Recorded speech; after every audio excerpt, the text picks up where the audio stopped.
Naushahro Firoz district reporter Mohammad Hasan Soomro गुजरिया ॾींहुं मुड़ुस ऐं सावरनि पारां मुबैना गुटारे क़तल थियल नारी जे वारसनि पारां शहर बंदि कराए लाश खणी शहर जो गर्स करण खां पोइ नुसरत केनाल पुल ब्लॉक करे धरणो।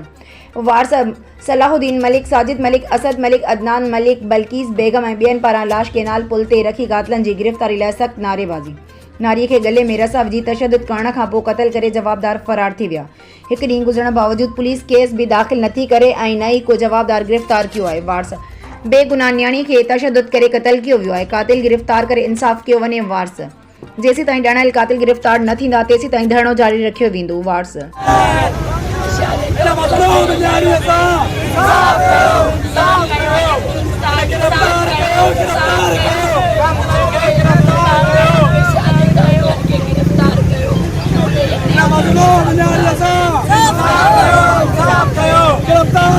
गिरफ्तार कयो